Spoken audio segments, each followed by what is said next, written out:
and in review, Angela Taylor with Indulge Boise. So in 2016, she decides to leap on in and do a kind of a culinary tour around food and history of Idaho. And my biggest takeaway from this is the focus of vision. And she started out with a vision. It wasn't just like a walk and eat tour. It was let's connect people to the history of Idaho.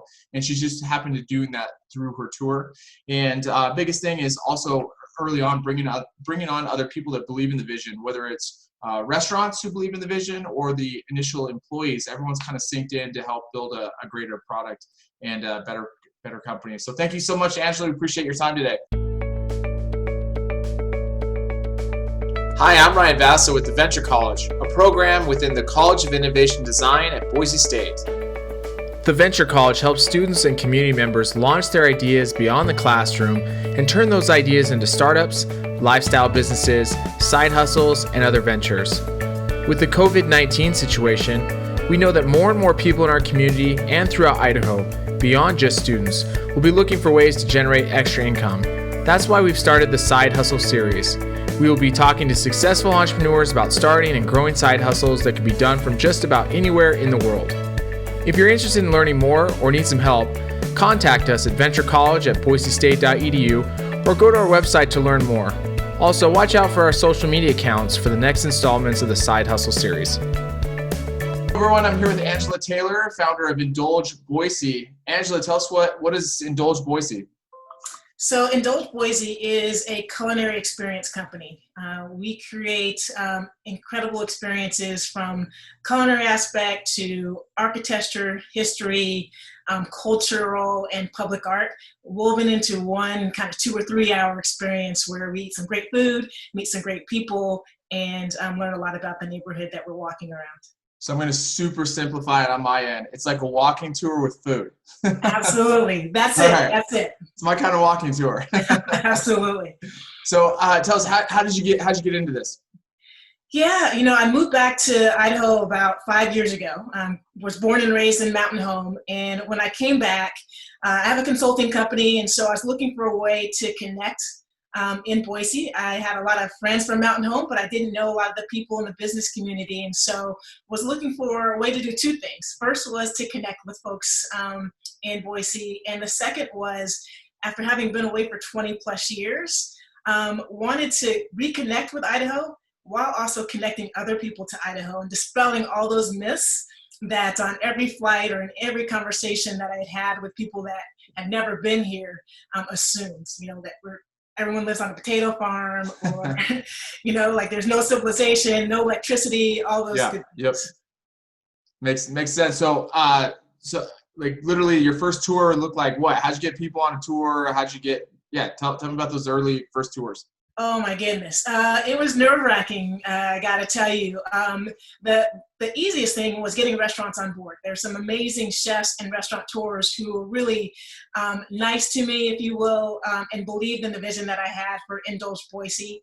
And so those first couple tours, I had friends and family that I coerced and voluntold to join me for the first couple tours to test out this concept to see if it would really work.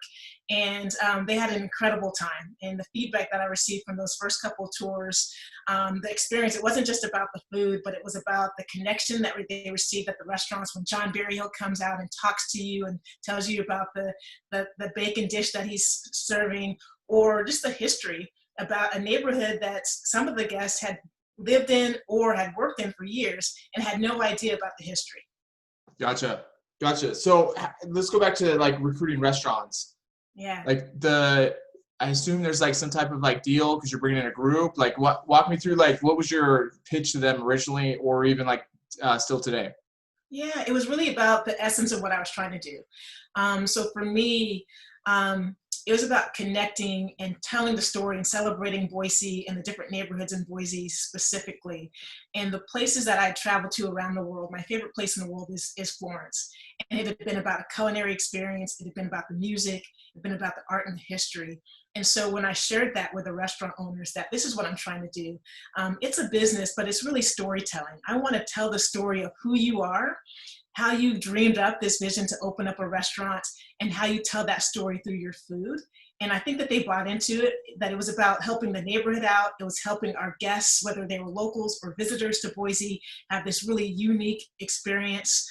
It was about building up Boise and that we would have some mutual benefits. Gotcha.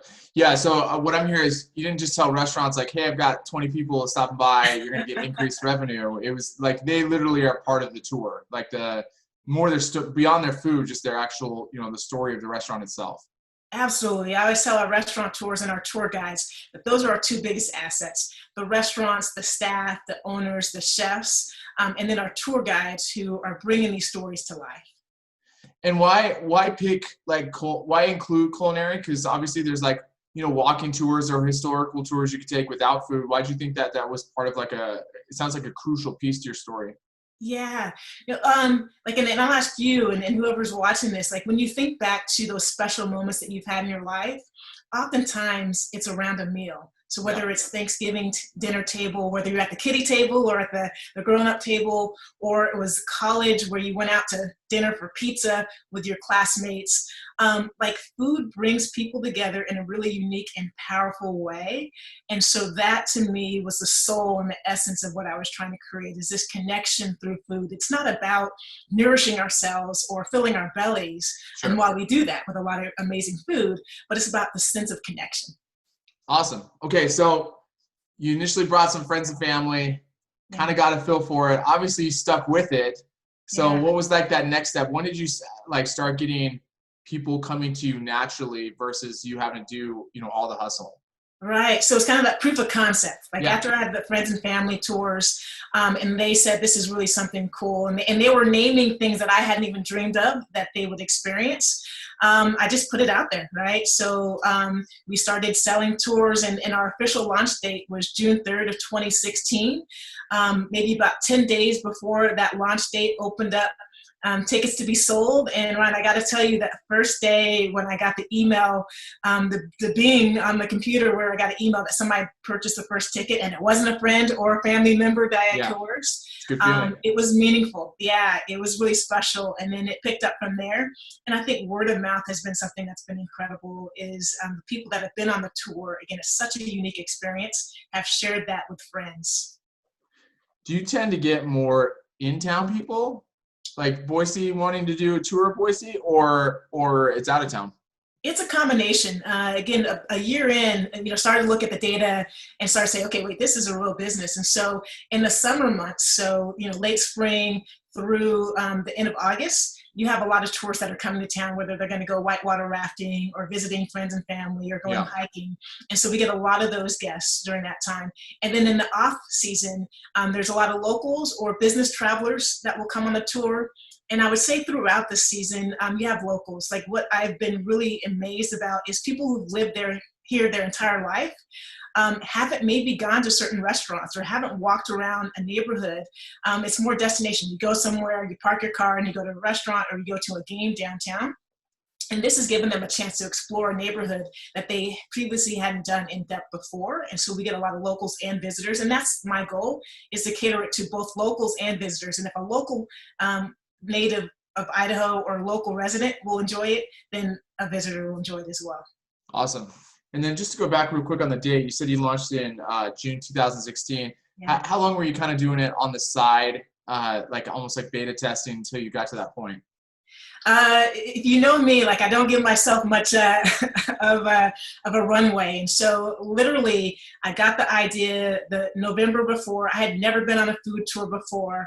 I took a couple food tours and I was like, I'm going to launch it this spring. And so I did the beta test with friends and family a week before we launched publicly. So I didn't give myself much room. I knew I wanted to do it, and thrive or fail, I was going to go for it. Yeah. Yeah, it makes a lot of sense. And then how long from the June launch, how long did it take you to be like, this is it? It's going to work? Still was a little bit trepidatious. So the first couple of weeks, Ryan would have, people on the tour here and there. And at that time we ran tours 3 days a week. And then about 2.5 weeks in, I received a phone call from a group from Northern Idaho who were like, hey, we have a group of about 70 seniors who love traveling the world, and we want to go on your tour. Can you do it? Cool. And I was like, I'm the only guide. but yes, I can do it. I'll figure it out. And so that's when I knew that, look, this was going to be something special, and it was probably going to be bigger than I actually thought it was going to be. Awesome. And how many guides do you have now?